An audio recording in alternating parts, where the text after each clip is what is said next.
Please, if you haven't watched any of my videos, I'm asking that you watch this video all the way through. If you ain't never watched any of my videos, please watch this one to the end. I'm begging you, please just watch it to the end. I'm driving home, right? And as I'm driving, out of nowhere it hit me. God say, my blessings sometimes work just like Chick-fil-A. I say, what? And after he said that, I just got quiet. I'm driving, I'm just listening to like, what do he mean by that? And when it hit me, I was like, man, I gotta share this. At Chick-fil-A, when you come through the drive-thru, what they do, they walk up to you, they come to your car, and they say, what's your name? And they take the model and description of the car. So if you in a green Toyota, they say green Toyota, sedan, put your name in it, and they take the order. When we come to God, he know our every description, how tall we are, the numbers on the numbers of hair on our head. He know our skin color, our heart posture. He know everything. But then he said the next step after that is you go through the line and you sit there and wait. And sometimes it can be fast and sometimes it can be slow. But the greatest thing about it is your order has already been placed. So when you go to pray, no matter how fast or how slow it take, the prayer request, the order has already been taken. Once it gets taken at Chick-fil-A, it goes to the back of the house. It pops up on the screen. When it gets on the screen, the people in the kitchen see it and they begin to make it. Now you in the car just waiting and chilling. And we all know at good places like Chick-fil-A, sometimes it could be a little busy, it could be a little slow. This depends on when you come.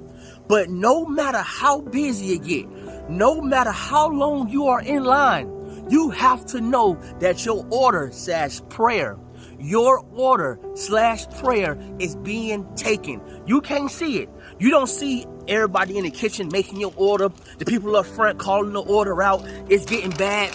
You can't see all that. All you got to do is you sitting in the drive-thru, sometimes getting impatient, wanting it to hurry up, but you can't see all the work taking place. You can't see all the angels that God got on assignment behind your blessing. Sometimes your blessing is so big that he can't just rush it and throw it out the back door and say, go on. It got to take time to be prepared. It got to be cooked right. It got to be fresh. It got to be bagged right. They also practice order accuracy, which means when your order get taken and it goes on the bag, once it's on there, they got to look and say, he got a 12-piece nugget, a medium fry, 3 barbecues, a medium Sprite, a large Sherry Coke. Just like God. God said, my son said, let me get this.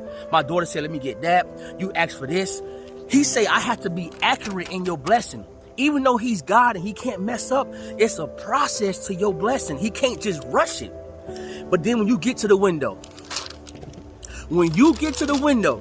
and they bring your bag out and they say, here you go, and you check it, the words that Chick-fil-A say is what? My pleasure. God say, it's a pleasure for me to serve you. It's a pleasure for him to take care of you. It's his pleasure to make sure you okay. It's his pleasure to give you all that you need. It's his pleasure to be there for you. But all he's asking is that you trust him to get the order right. Come on, man. Blew my mind.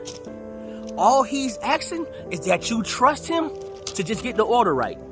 He just asking that you trust him. Once you place the order and he take it and you get in line of waiting, all he's asking is that you trust him with the order. And once you trust him, just sit back and relax. Put some music on, but just stay in line for the blessing to come. Because I promise you, behind the scenes, the place that you can't see, God is working. He's doing things. It get uncomfortable in your car. Some of y'all don't have AC, so the car get hot. Your baby in the back seat crying. Your radio probably don't work. So it do get uncomfortable. Sometimes we're not in the best place in life, so things get uncomfortable while we're waiting. But you have to know in your wait that God is behind the scenes working. I preached something once saying, a sermon saying God's working on the back end. A lot of times you can't see what God is doing, and that's what creates the struggle. You can't see it, but I promise you, with everything in me, that God is working. He is working behind the scene. If you got any friends struggling, share this with them. If you don't want to share it, that's fine. But I promise you, with everything in me, God is behind the scene working.